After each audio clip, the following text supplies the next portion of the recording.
આપણો ફિઝિક્સ તો પહેલો લેક્ચર છે અને એમને પૂછતા રહેજો કે અવાજ આવે છે કંઈ પણ તકલીફ હોય તો બોલતા રહેજો, બરાબર છે? કે અવાજ ના આવતો હોય એવું કંઈ પણ હોય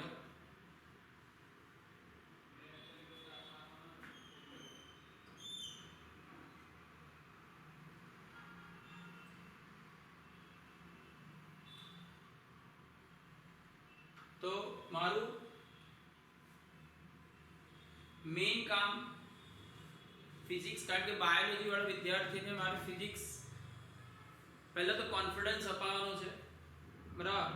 તમારે એક જો સારું નીટમાં સ્કોર કરવો હોય, જનરલી શું છે કેમિસ્ટ્રી અને બાયોલોજી કરીને જાય છે વિદ્યાર્થી, બરાબર? પણ ફિઝિક્સ નીટમાં સૌથી સહેલું છે, એનો ફાયદો ઉઠાવો. જે 600 650 પ્લસ જે હોય છે, બરાબર, એ વિદ્યાર્થીઓ ફિઝિક્સમાં સારા માર્ક્સ લાવીને જ લાવે છે. તમે મેં 600 પ્લસ જેટલા પણ રિઝલ્ટ જોયા ને, એ બધામાં મેઇન ફાયદો એ જ હતો કે એમના ફિઝિક્સમાં પીઆર સૌથી વધારે છે, ફિઝિક્સમાં સૌથી વધારે સાચા પડે છે, બરાબર? એ બધી વાત આપણે આગળ પણ કરી હતી, બરાબર છે? તો હું એકમ અને પારિમાણિક સૂત્રવાળું જે બીજું ચેપ્ટર છે ત્યાંથી શરૂઆત કરીએ છીએ, બરાબર છે? તો તમને આઈડિયા તો છે જ, બોલતા રહેજો તો મને જરા ઉત્સાહ આવે કે હા વિદ્યાર્થીઓ રસ લઈ રહ્યા છે. તમે જેટલો મને એન્કરેજ કરશો, મને ભણવાની એટલી વધારે મજા આવશે, બરાબર છે? તો ચેપ્ટર 2 જે એકમ વાળું જે છે, બરાબર છે, આ ચેપ્ટરની મારે તમને શરૂઆતની માહિતી આપવી છે.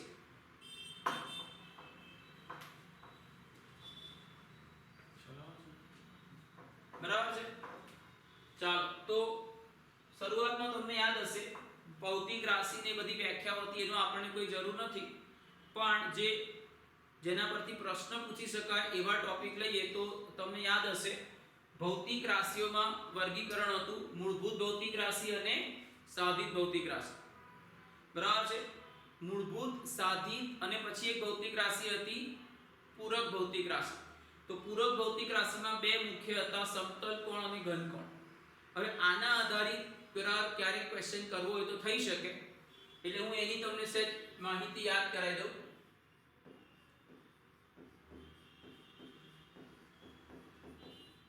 સમતલ કોણ, બરાબર છે? તો સમતલ કોણમાં શું હતું યાદ કરો. સમતલ કોણ, બરાબર છે? તો સમતલ કોણમાં એ છે શું? વર્તુળની ચાપે કેન્દ્ર આગળ આંતરેલો ખૂણો, બરાબર છે? વર્તુળની ચાપે કેન્દ્ર આગળ આંતરેલ કોણ, બરાબર? કોઈને એનું સૂત્ર યાદ છે? લાવો બી કરો, બોલો ને. Very good. ચાપ ભાગ્યા ત્રિજ્યા. તમે જ્યારે આ સૂત્ર લો તો તમને જે જવાબ મળશે એ કયા એકમમાં હશે? રેડિયન. Very good. તમને જવાબ રેડિયન એકમમાં મળશે, બરાબર? આના પરથી તમને એવું પ્રશ્ન પૂછવામાં આવે કે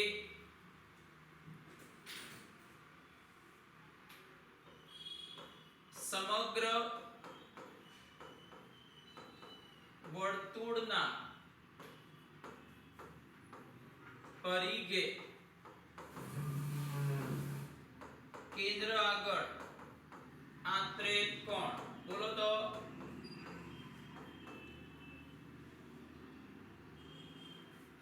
બોલો ને. સમગ્ર પરિઘ લઉં છું તો ચાપ કોણ થાય? 2πr, બરાબર છે? અને ત્રિજ્યા r તો 2π radian. Got it or not? બરાબર છે. તો સમતલ કોણ, એના પછી ઘન કોણ.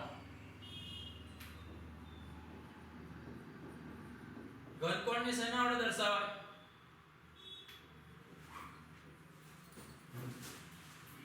આના વડે. આનું નામ શું? આને આને શું કહેવાય? ઓમેગા. બરાબર. અને ઓમેગા ઓમેગા ખુદ બોલવાનું, વચ્ચે બધો સ્પેસ નહીં આપવાનો, નહીતર માર પડે. પડે ને? તો ઘનકોણ એટલે શું? ગોળાના પૃષ્ઠે કેન્દ્ર પાસે આત્રે ત્રિપારિમાણિક કોણ.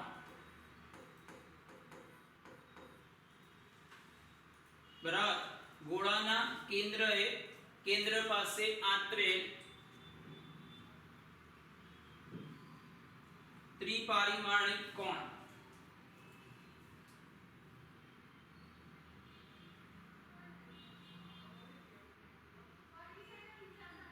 નેક્સ્ટ પેજ વધારો.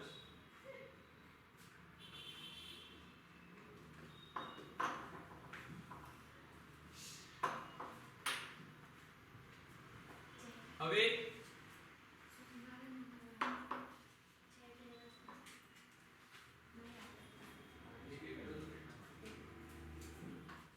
સમજી લો. તો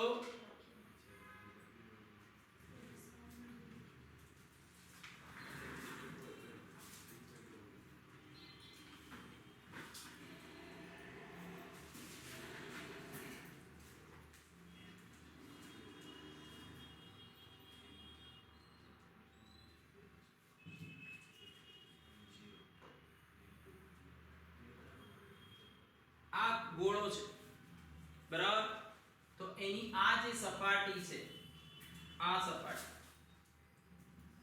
બરાબર, એને આ કેન્દ્ર આગળ જે ખૂણો આંતર્યો, બરાબર, એ ખૂણો છે તમારો ઘનકોણ ઓમેગા. બરાબર. તો ઓમેગા બરાબર શું થશે? સૂત્ર ઓમેગા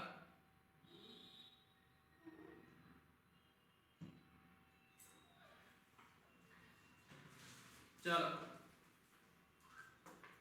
છે કોઈને યાદ?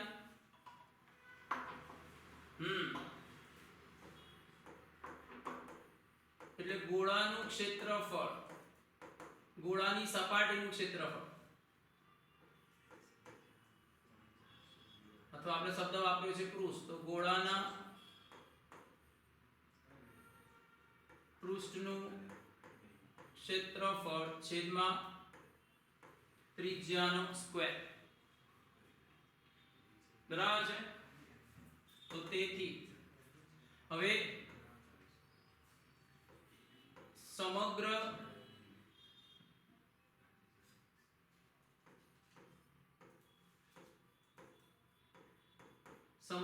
ગોળાએ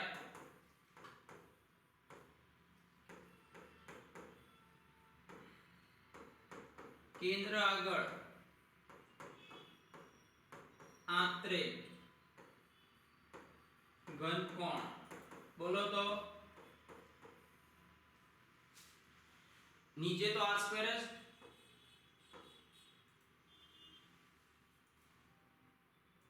ના, સમગ્ર ગોળો છે. અલા પાઈ r સ્ક્વેર કોનું ક્ષેત્રફળ? વર્તુળ. આ તો ગોળો છે. 4 pi r square. Very good. 4 pi r square. બરાબર છે. તો જવાબ શું આવ્યો? 4 pi. પણ આનો એકમ શું થાય? સ્ટીરેડિયન. Very good. સ્ટીરેડિયન ને શેના વડે દર્શાવાય? SR. શેના વડે દર્શાવાય? SR. બરાબર છે. હવે આ થોડું ધ્યાનમાં રાખવાનું કે આને રિલેટેડ તમને કોઈ પ્રશ્ન પૂછાય તો આવડે. બરાબર. હવે ધારો કે હું તમને એવું કહું, જો આના પરથી આ કન્સેપ્ટ હતો. હવે આના પરથી નીટમાં કેવો પ્રશ્ન પૂછાય? તો હું તમને એવું કહું કે કોઈ સમઘન છે, સમઘનના એક ખૂણા આગળ આંતરાતો ઘનકોણ કેટલો? સમઘનના કોઈ એક ખૂણા પાસે આંતરવામાં આવતો ઘનકોણ કેટલો? તો તમે કેમિસ્ટ્રીમાં ભણ્યા હશો કે સમઘનનો જે કોઈ પણ એક ખૂણો લઈ લો તો એ 8 સમઘનમાં વહેંચાય. હા કે ના? બરાબર. તો ટોટલ ક્ષેત્રફળ કેટલું? 4πr². આ 4πr² 8 સમઘનમાં વહેંચાય તો એક સમઘનના ભાગે શું આવે? એટલે 4πr² ના 8 ભાગ કરવાના ને, બરાબર છે? તો 4πr² ના 8 ભાગ કરો તો શું આવે? πr²/2, બરાબર છે, છેદમાં r². તો π/2 st રેડિયન. સમજણ પડી? બરાબર. આમ પણ વિચારી શકો, આના પરથી વિચારી શકાય જો કે આખું જે ગોળો છે, બરાબર, સમઘનનો ખૂણો એ ગોળાનો શું છે?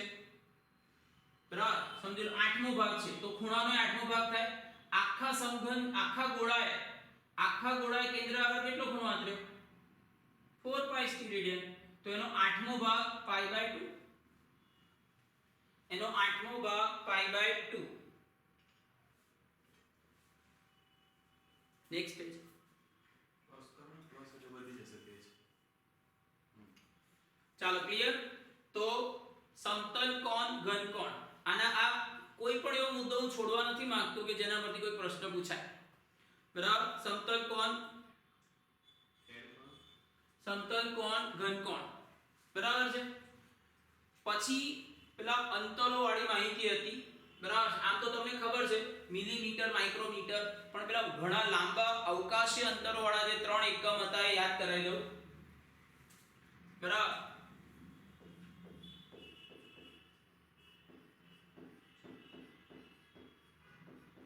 અવકાશીય અંતર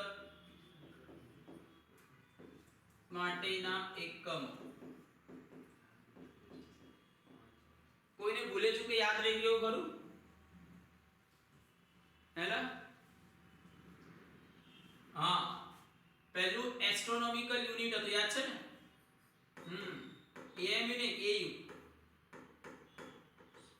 એએમયુ શું છે? એટોમિક માસ યુનિટ. બરાબર. એસ્ટ્રોનોમિકલ યુનિટ શેના વડે દર્શાવાય? નહીં બોલે હે ને? AU. બરાબર. એસ્ટ્રોનોમિકલ યુનિટ છે શું? એસ્ટ્રોનોમિકલ યુનિટ છે શું લા?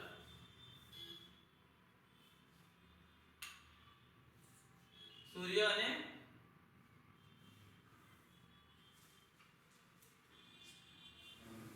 Very good. બરાબર. તો ખાલી ડાયરેક્ટ એસ્ટ્રોનોમિકલ યુનિટ આઉટ લખું છું. બરાબર. એ સૂર્ય અને પૃથ્વી વચ્ચેનું સરેરાશ અંતર છે. સૂર્ય અને પૃથ્વી વચ્ચેનું સરેરાશ અંતર છે. કેટલું છે આ અંતર? 4 ના લેવાય. બરાબર. તમે દશાંશ ચિહ્ન પછી એક જ આંકડો લો તો 5 લેવું પડશે. 1.496 into 10⁻11 मीटर. Got it? नहीं बोले? हाँ तो बोलता रहो तो મને જરા ઉત્સાહ આવે. બરાબર છે. પછી પ્રકાશ વર્ષ. પેલા પ્રકાશ વર્ષ. બરાબર. વર્ષ કોનો એકમ? વર્ષ કોનો એકમ? સમય. તો પ્રકાશ વર્ષ કોનો એકમ? સમય. હા, ભૂલ ના થાય. ઘણીવાર આટલો સિમ્પલ ક્વેશ્ચન નહીં આવડતો. પ્રકાશ વર્ષ અંતરનો એકમ છે. બરાબર. અંગ્રેજીમાં શું કહેવાય એને? Light year. બરાબર છે. એટલે એને LY વડે દર્શાવવામાં આવે છે. બરાબર. પ્રકાશ વર્ષ એટલે શું? પ્રકાશે 1 વર્ષમાં કાપેલું અંતર, બરાબર, પ્રકાશે 1 વર્ષમાં કાપેલું અંતર કેટલું છે? આ અંતર 9. Very good. કયા ગામના છો ભાઈ? 15. હા, તો પેલા ભાઈ કયા ગામના હતા? કાઠિયાવાડી. હું હોય કાઠિયાવાડી છું, પણ મારી ભાષામાં આવતું નહીં. અહીં વડોદરામાં જ મોટો થયો ને એટલે. બરાબર, તો 1 લાઇટ યર એટલે પ્રકાશે 1 વર્ષમાં કાપેલું અંતર. બરાબર, વેલ્યુ યાદ રાખજો 9.46 × 10⁻15 મીટર. આ શેના માટે જરૂર પડશે તમને? આના પરથી 1 બરાબર 1 લાઇટ યર બરાબર કેટલા પ્રકાશ વર્ષ એવો જે ક્વેશ્ચન પૂછાય છે ને, એમાં બંનેની વેલ્યુ ખબર હોવી જોઈએ. ત્રીજો પણ એક એકમ હતો, પાર્સેક. ભાઈ બરાબર છે, તો પાર્સેક એટલે શું? તમે આખું યાદ નહીં રાખતા. 3.08 ઇન્ટુ નહીં, જવાબ બરાબર હતો 3.08 ઇન્ટુ 10⁻16 મીટર. હવે પાર્સેક છે શું? પાર્સેક શું છે તો યાદ રાખજો.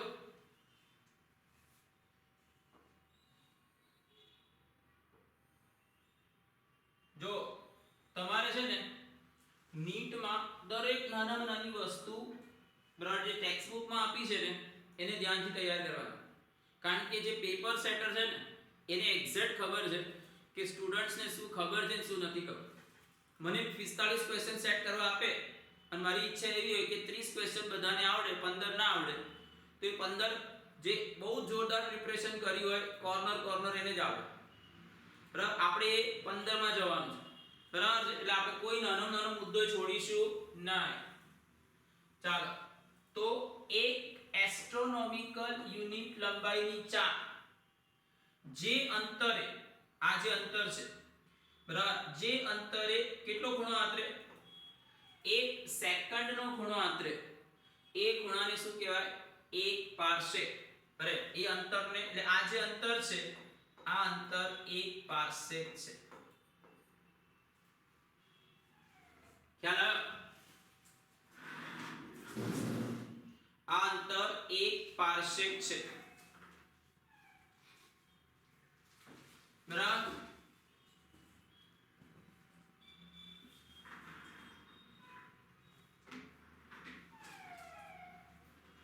ચાલો આને શોધતા આવડે ને? આ તો ખાલી મેં તમને કોન્સેપ્ટ આપી દીધો. મારે 1 પાર્સેક શોધવાનો હોય, બરાબર છે, તો કયું સૂત્ર? આ અંતર છે, તો અંતર બરાબર, બોલો તો મને સારું લાગે, ચાપ ગુણ્યા ખૂણો. પણ આ ખૂણો શેમાં લેવાનો? સોરી, તમારે તો અંતર એટલે ત્રિજ્યા જોઈએ છે ને, તો ચાપના છેદમાં ત્રિજ્યા ખૂણો. એક મિનિટ, બરાબર, તો ખૂણો બરાબર ચાપના છેદમાં ત્રિજ્યા. તો આપણે ત્રિજ્યા જોઈએ છે, ત્રિજ્યા આપણું અંતર છે. બરાબર છે, તો ચાપના છેદમાં ખૂણો. બરાબર, એટલે આ જે અંતર છે એક એસ્ટ્રોનોમિકલ એટલે 1.496 ઇન્ટુ 10⁻11. પછી આ ખૂણો જે 1 સેકન્ડ છે બરાબર, એને 3600 વડે ભાગવાનું એટલે આ ડિગ્રીમાં કન્વર્ટ થાય અને પછી એને રેડિયનમાં કન્વર્ટ કરવાનું π/180 વડે ગુણીને. આનો જે જવાબ આવશે એ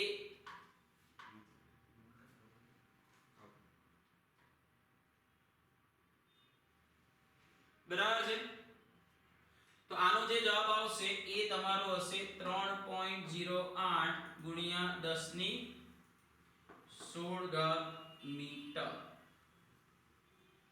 આટલું clear?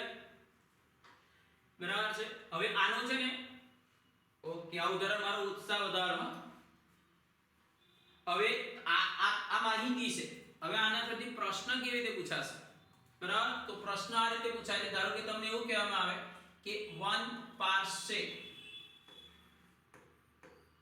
Is equal to how many light year. બરાબર, તો આવો કોઈ પણ પ્રશ્ન હોય તો આ જે કિંમત છે પાર્શિયલ એની વેલ્યુ અંશમાં લેવાની. બરાબર છે, અને લાઇટ યર જે છે એની વેલ્યુ છેદમાં લેવાની.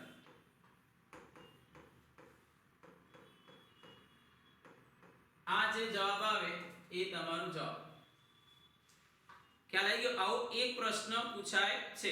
એવી જ રીતે ધારો કે તમને એવું કહેવામાં આવે કે 1 micrometre is equal to how many kilometre. આવા પણ એક પ્રશ્ન શક્ય છે. બરાબર, તો આવો કોઈ પણ પ્રશ્ન હોય તો જે ડાબી બાજુએ છે એની કિંમત અંશમાં અને જે જમણી બાજુએ છે એની કિંમત છેદમાં. બોલો, હવે આવો કોઈ પણ પ્રશ્ન હોય તો આવડે? તમે હા નહીં પાડતા યાર. હા, એવું હા પાડો મારો ઉત્સાહ વધે. ચાલો ક્લિયર. Thank you. બરાબર છે. હવે બીજો એક પોઈન્ટ, પેલો ગ્રહોનું કોણીય અંતર વાળો, એના પરથી પણ પ્રશ્ન પૂછાય. બરાબર, યાદ છે ને? આઈએમપી પ્રશ્ન હતો, પૃથ્વી અને ગ્રહ વચ્ચેનું અંતર. બરાબર છે, તો આપણે આવી કઈ ચર્ચા કરી હતી. બરાબર, આ ધારો કે ગ્રહ છે, આ પૃથ્વીનો વ્યાસ જે આપણને ખબર છે. બરાબર, પૃથ્વીના વ્યાસને આપણી ટેક્સ્ટબુક પ્રમાણે જવું એનસીઈઆરટી તો b વડે, સ્મોલ b વડે દર્શાવ્યું હતું. હવે કારણ કે આ જે પૃથ્વી અને ગ્રહ વચ્ચેનું અંતર છે એની સરખામણીમાં પૃથ્વીનો વ્યાસ બહુ નાનો છે, એટલે આ ખૂણો બહુ નાનો હશે, એટલે તમે આને ચાપ ગણી શકો. તમે જાણો છો કે ખૂબ મોટી ત્રિજ્યાની નાની ચાપ લગભગ સુરેખ હોય. બરાબર, ખૂબ મોટી આવું મોટું વર્તુળ લઉં, બરાબર, એની નાનો ભાગ કન્સિડર કરું, આટલો ભાગ, તો એ મને કેવો લાગશે? સુરેખ. બરાબર, એટલે તમારે ભલે વ્યાસ તમને, બરાબર, આને તમારે ચાપ ગણવાની છે. તો આ જે અંતર છે એ પૃથ્વી અને સૂર્ય વચ્ચેનું અંતર છે. બરાબર છે, આ ખૂણો જે છે એ થીટા. એટલે આપણે એવું ભણ્યા હતા કે a અને b જે બે સ્થાન છે, આ બે સ્થાને બે અવલોકનકાર હોય અને તેઓ એક સાથે દ્રષ્ટિ સ્થાન ભેદની રીતે અવલોકન કરશે. યાદ આવે છે ને? ખાલી આ પડાવને હું કઈ પૂછવા આવવાનો છું? બરાબર, તો પહેલા હા, બરાબર, એટલે આ ખૂણો θ1, આ ખૂણો θ2, એનો સરવાળો કરો એટલે θ. તો એ અવલોકનકાર ઘણે દૂર રહેલા તારાને જોશે, પછી એનું ટેલિસ્કોપ ગ્રહ તરફ લઈ જશે, એટલે એના ટેલિસ્કોપ પરથી θ1 માપશે. એવો b પર જે અવલોકનકાર છે θ2 માપશે, એના પરથી θ = θ1 + θ2. હવે તમે b ને મેં તમને કીધું એ પ્રમાણે ચાપ ગણી શકાય. એનું કારણ આપ્યું કે બહુ મોટી ત્રિજ્યાની નાની ચાપ સુરેખ હોય. બરાબર છે, તો ખૂણો બરાબર ચાપના છેદમાં ત્રિજ્યા, એટલે b/d. તમારે શું જોઈએ છે? d. તો d બરાબર b/θ. પણ આ સૂત્ર વાપરો ત્યારે કન્ડિશન શું? અલા શરત શું? θ રેડિયનમાં હોવા જોઈએ. લા ખબર પડી? θ રેડિયનમાં હોવા જોઈએ. બરાબર, અને એ લોકો તમને θ રેડિયનમાં નહીં જ આપે, તમારે θ ને રેડિયનમાં કન્વર્ટ કરવાનું. બરાબર કે નહીં? તો આ સૂત્ર યાદ રાખવાનું છે. આ સૂત્ર પરથી ક્વેશ્ચન પૂછી શકાય. બરાબર, હવે તમને સમજો, હું ભણાવતો જાઉં છું, પણ તમને કંઈક યાદ આવે કે આવું કંઈક ભણ્યા હતા પણ મને યાદ નથી, તો તમે પૂછી શકો છો. આપણો મેઇન કન્સેપ્ટ આ બેચનો એવો જ છે કે આપણે ભલે વર્ચ્યુઅલ પણ લાઈવ ભણી રહ્યા છે, એટલે તમને ક્યાં પણ કોઈ ડાઉટ આવે એટલે તરત જ પૂછી લેવાનો. બરાબર, કંઈ પણ ડાઉટ આવે એટલે તરત જ પૂછી લેવાનો. બરાબર છે? જો મારે કે સિંગડા બિંગડા છે મારે સિંગડા, તો પછી ગભરાવાનું શું? હા, અને ફિઝિક્સના સર જોડે તમે જેટલું પૂછશો ને એટલું તમને ફિઝિક્સમાં વધારે રસ પડશે. પછી બીજું હતું યાદ કરો ગ્રહનું પરિમાણ બરાબર તો આની અંદર આપણે શું ભણ્યા હતા આ પૃથ્વીની સપાટી છે બરાબર આ કોઈ ગ્રહ તો પૃથ્વી જે સ્થળ છે બરાબર પૃથ્વી પર અહીંયા છે ને અહીંયા બે અલગ અલગ સ્થળે બે અવલોકનકારની જરૂર હતી અહીંયા એક જ અવલોકનકાર જોઈશે બરાબર એ પહેલા ગ્રહના એ વ્યાસાંત સ્થળની બરાબર અને પછી બી વ્યાસાંત સ્થળનું અવલોકન કરશે અને એના પરથી બંને અવલોકન દિશા વચ્ચેનો કોણ ટેલિસ્કોપથી માપી લેશે આલ્ફા બરાબર આ ગ્રહનો વ્યાસ ધારો કે d છે આ અંતર કેપિટલ D એ તમે ઓલરેડી પહેલી મેથડથી માપી લીધું છે બરાબર પહેલી મેથડથી તમે કેપિટલ D માપી લીધું છે તો અહીંયા આગળ હવે d બરાબર શું બનશે 4 ખ્યાલ આવ્યો અને આલ્ફાને શું નામ આપ્યું તું યાદ કરો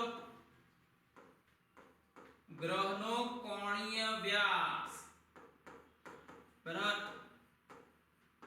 ગ્રહનો કોણીય વ્યાસ તો આના પરથી શું હતું આલ્ફા બરાબર ચાપના છેદમાં ત્રિજ્યા તમારે શું જોઈએ છે ગ્રહનું પરિમાણ એટલે ગ્રહનો વ્યાસ તો સ્મોલ d બરાબર આલ્ફા ઇન્ટુ કેપિટલ D આ સૂત્ર વાપરીએ ત્યારે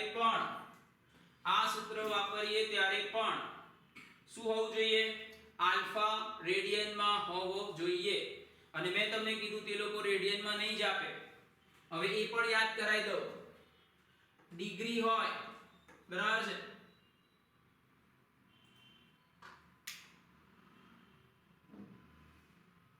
1 ડિગ્રી બરાબર છે તો એની 60 મિનિટ તો આના પરથી 1 મિનિટ બરાબર શું થાય 1/60 ડિગ્રી બરાબર એટલે મિનિટને ડિગ્રીમાં ફેરવવાનું હોય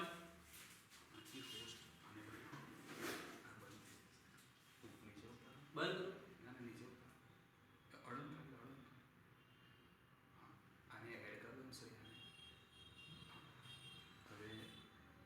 પાર્ટિસિપેટમાં જાઓ પોસ્ટ સદગુરુ નીચે જાઓ અરે સદગુરુ બારોડી આઉટ.in ને બનાવી દો હોસ્ટ મોર હોસ્ટ બનાવી હા યસ કર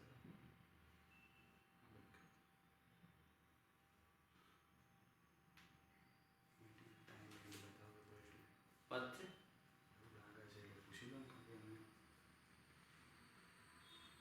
10 મિનિટ પણ આપણે તો અપડેટેડ વર્ઝન એવું પણ કે કદાચ કટ થઈ જાય તો રીજોઈન થજો આના પર હા જો કદાચ મીટિંગ કટ થઈ જાય ને તો રીજોન થઈ જજો બરાબર હેલો ઓકે કારણ કે આ તો તમે એક્સપર્ટ છો હે ને એટલે ફ્રી કરાયેલું છે આપણે ખબર નહીં કે ચલો 1 ડિગ્રી 60 મિનિટ બરાબર છે તો 1 મિનિટ એટલે 1/60 ડિગ્રી પછી એ જ રીતે 1 મિનિટ એટલે 60 સેકન્ડ બરાબર તો 1 સેકન્ડ બરાબર 1/60 મિનિટ ખ્યાલ આવ્યો ને હવે એટલે હવે આને સેકન્ડને ડિગ્રીમાં કન્વર્ટ કરવી છે તો મિનિટને ડિગ્રીમાં જો 60 વડે ભાગવાનું એટલે ફરી 60 વડે ભાગશો તો શું થઈ જશે 3600 આ સંબંધ યાદ રાખજો મિનિટને ડિગ્રીમાં ફેરવવા 60 વડે ભાગવાનું અને સેકન્ડને ડિગ્રીમાં ફેરવવા 3600 વડે ભાગવાનું બોલો ક્લિયર નહીં બોલતા રહે બોલો તમારો ઉત્સાહ વધે ચાલુ છે હેલો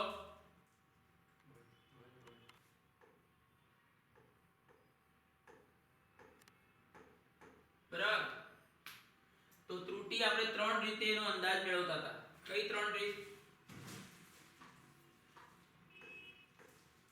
વેરી ગુડ નિરપેક્ષ ત્રુટિ સાપેક્ષ ત્રુટિ અને प्रतिशत त्रुटि। बराबर છે? ચાલો જો દરેક વસ્તુ હું યાદ કરાવી દઈશ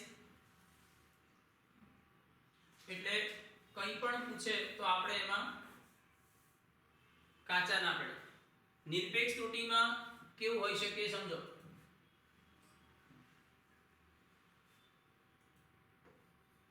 આપણે નિરપેક્ષ ત્રુટિની વાત કરી પહેલા. બરાબર, આના પરથી તમે ઘણા દાખલા ગણ્યા હતા. તો નિરપેક્ષ ત્રુટિમાં તમને અવલોકનો આપ્યા હશે 5-7 એવા અવલોકન. બરાબર છે? ધારો કે કોઈ ભૌતિક રાશિના અવલોકન a1 a2 a3 બરાબર a4 આ અવલોકનો છે. તો પહેલું કામ શું કરવાનું હતું? સરેરાશ શોધી કાઢવાનું. બરાબર, a1 a2 an બરાબર, સરેરાશ શોધી કાઢો. પછી બીજા સ્ટેપમાં શું કરવાનું હતું? દરેક અવલોકનની નિરપેક્ષ ત્રુટિ. બરાબર, દરેક અવલોકનની નિરપેક્ષ ત્રુટિ ડેલ્ટા a1 એટલે સરેરાશ મૂલ્ય અને a1 જે અવલોકન છે એનો ધન તફાવત લેવાનો. પછી એ જ રીતે ડેલ્ટા a2 તો સરેરાશ મૂલ્ય અને a2 નો ધન તફાવત. યાદ આવ્યું?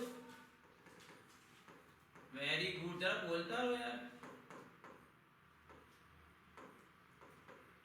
ચાલો બરાબર, આવી રીતે બધા આ દરેક અવલોકનની નિરપેક્ષ ત્રુટિ છે. તમારી સરેરાશ નિરપેક્ષ ત્રુટિ, તમારી સરેરાશ નિરપેક્ષ ત્રુટિ એટલે આ બધી નિરપેક્ષ ત્રુટિનો સરેરાશ. યાદ આવ્યું? કેવું સહેલું સહેલું હતું ને? અત્યારે એકદમ સહેલું લાગે છે ને? સહેલું જ છે. ચાલો, સરેરાશ એટલે આ તમને જે મળી એ સરેરાશ નિરપેક્ષ ત્રુટિ. પછી તમને યાદ હશે કોઈ પણ ભૌતિક રાશિનું જે પ્રાયોગિક મૂલ્ય હોય એને કેવી રીતે દર્શાવવાનું? એનું સરેરાશ મૂલ્ય પ્લસ ઓર માઈનસ એની નિરપેક્ષ ત્રુટિ. બરાબર. આ ચેપ્ટરનો કોઈ પણ પ્રશ્ન હશે તો તમને ભૌતિક રાશિ આ રીતે આપશે. ખ્યાલ આવી ગયો? ચલો, આ નિરપેક્ષ ત્રુટિ થઈ ગઈ. આપણે નિરપેક્ષ ત્રુટિ એટલે સરેરાશ નિરપેક્ષ ત્રુટિ લેવાની. તમારી પાસે એકવાર નિરપેક્ષ ત્રુટિ આવી ગઈ પછી સાપેક્ષ ત્રુટિ માટે શું કરવાનું? પાછા બોલવાનું બંધ કરી દીધું તમે, પછી મને ખોટું લાગશે. તો નહીં, નિરપેક્ષ ત્રુટિના છેદમાં સરેરાશ મૂલ્ય, સરેરાશ નિરપેક્ષ ત્રુટિના છેદમાં સરેરાશ મૂલ્ય. બરાબર, સરેરાશ નિરપેક્ષ ત્રુટિના છેદમાં સરેરાશ મૂલ્ય એટલે આ શું મળશે? સાપેક્ષ ત્રુટિ. પછી સાપેક્ષ ત્રુટિને પ્રતિશત ત્રુટિમાં કેવી રીતે ફેરવવાની? બસ 100 વડે ગુણી કાઢવાનું. બરાબર છે? 100 વડે ગુણી કાઢો.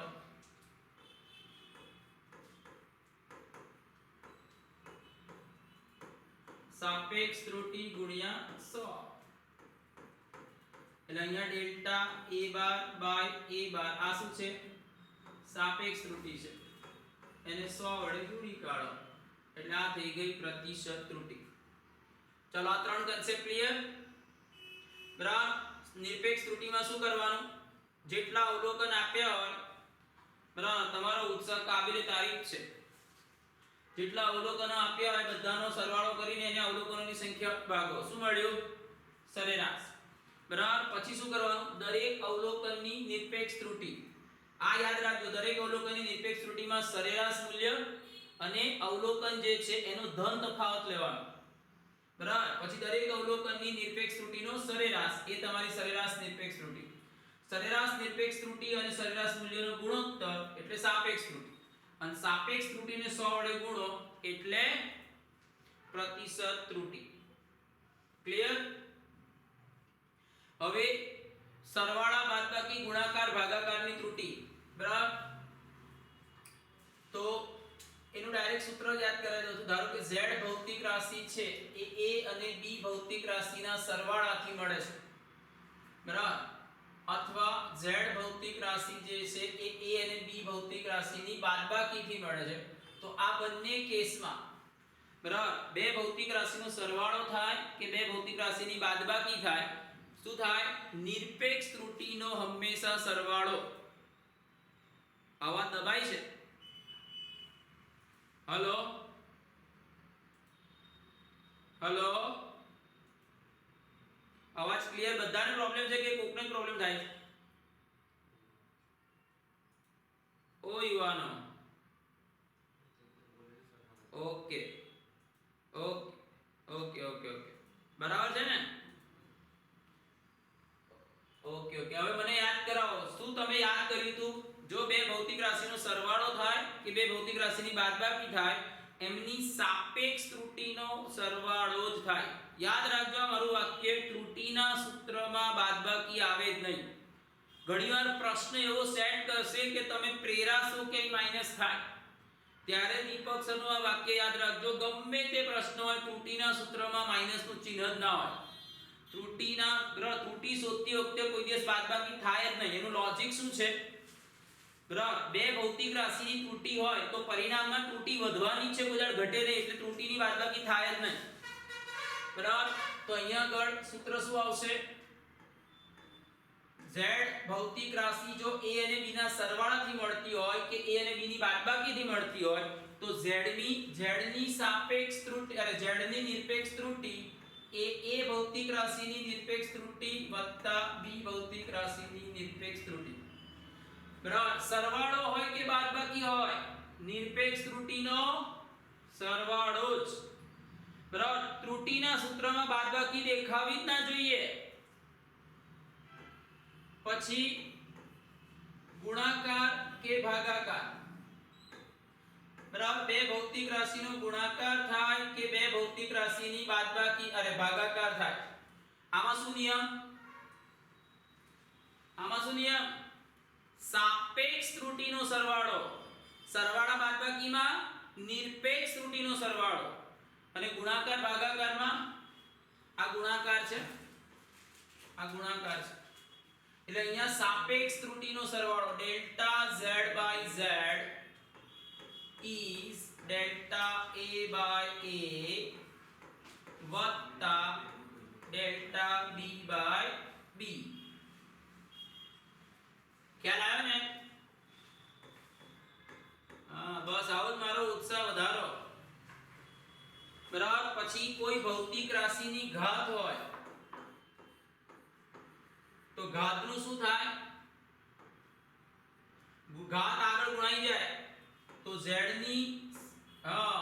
ની સાપેક્ષ ત્રુટિ is equal to n times a ની સાપેક્ષ ત્રુટિ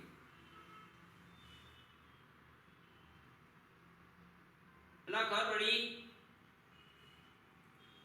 બરાબર ઓ વેરી ગુડ વ્યાપક સ્વરૂપ વ્યાપક સ્વરૂપની ચર્ચા કરીએ ધારો કે z એ a ની સ્મોલ a ઘાત છે b ની સ્મોલ b ઘાત છે c ની સ્મોલ c ઘાત છે d ની સ્મોલ d ઘાત છે એટલે હા ગુણાકાર હોય કે ભાગાકાર હોય શું કરવાનું કોનો સાપેક્ષ ત્રુટિ ઘાત આગળ ગુણવાની ઘાત જે હોય એને આગળ ગુણવાની અને ઘાત ધન જ હોવી જોઈએ ઋણ હોય તો પણ એનું ધન મૂલ્ય જ લેવાનું તો આનું સૂત્ર શું થાય z ની સાપેક્ષ ત્રુટિ is equal to માનાંકમાં a delta a by a માનાંક કેમ લખ્યું ખબર પડી ઘાત માઈનસ વેરી ગુડ ત્રુટિના સૂત્રમાં ઋણની મગજમારી ના જોઈએ delta b by b delta c by c બરાબર અને અહીં શું આવે ડેલ્ટા ડી ના આવું નહીં બોલવાનું અપન બોલવાનું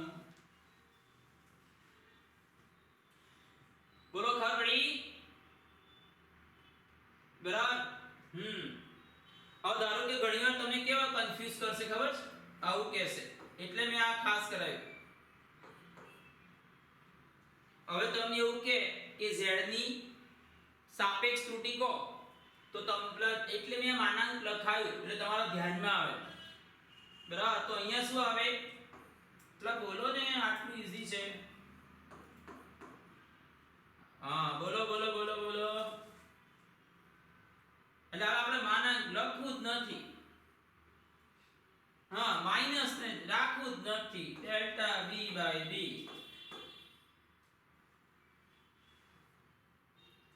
ઓકે બરાબર છે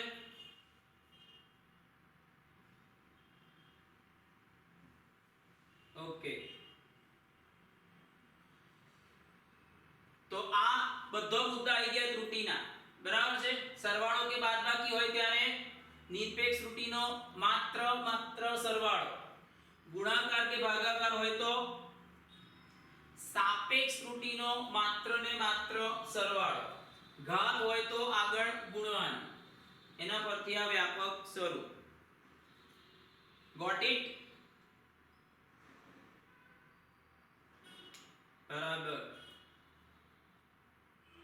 ચાલો પછી સાર્થક અંક યાદ છે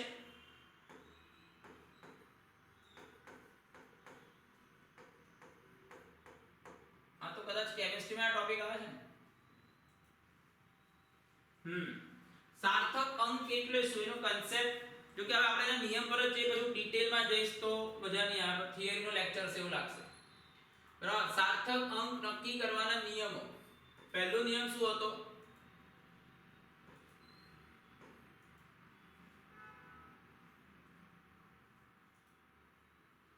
નાલા એ તો સ્થૂળીકરણ માટે આ ભૂસવા જાઉં છું થોડુંક ને આખું ભૂસાઈ જાય પછી મારે આખું લખવું પડે બોલો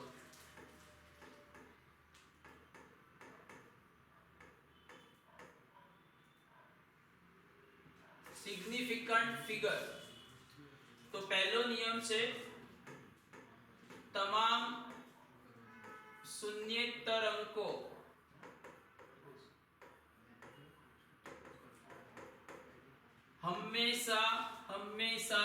હંમેશા સાર્થક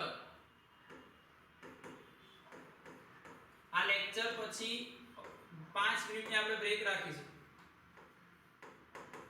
બરાબર છે પછી મને ગાળો તો નહીં દો ને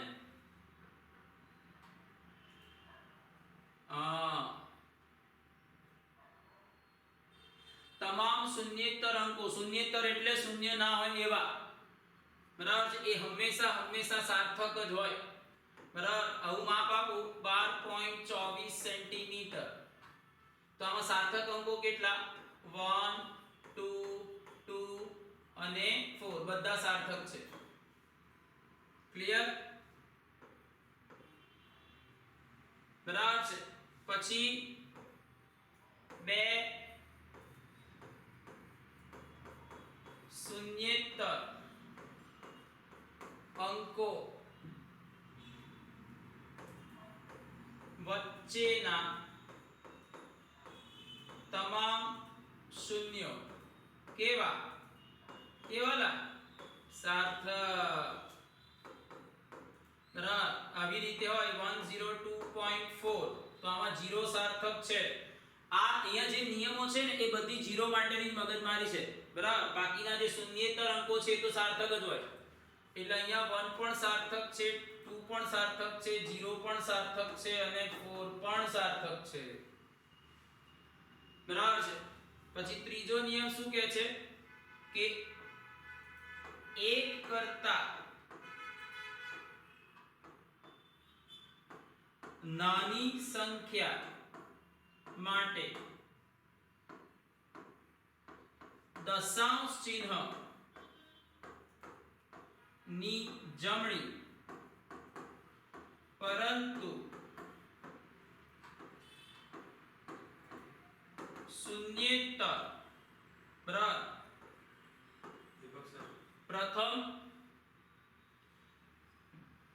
પ્રથમ શૂન્યેતર અંકની ડાબી બાજુના બોલો શૂન્યો કેવા કેવાલા નથી. જો આ બધું મેં તમને યાદ કરાવ્યું તો સારું થયું ને, તમારો કન્સેપ્ટ ક્લિયર થઈ ગયો.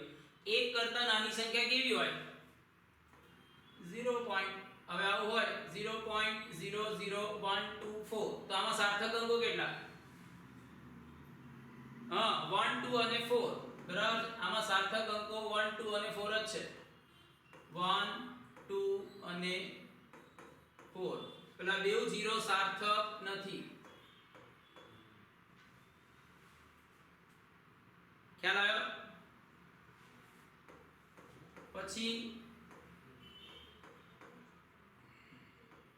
દશાંશ ચિહ્ન વગરની સંખ્યા માટે બરાબર છેવટના શૂન્યો કેવા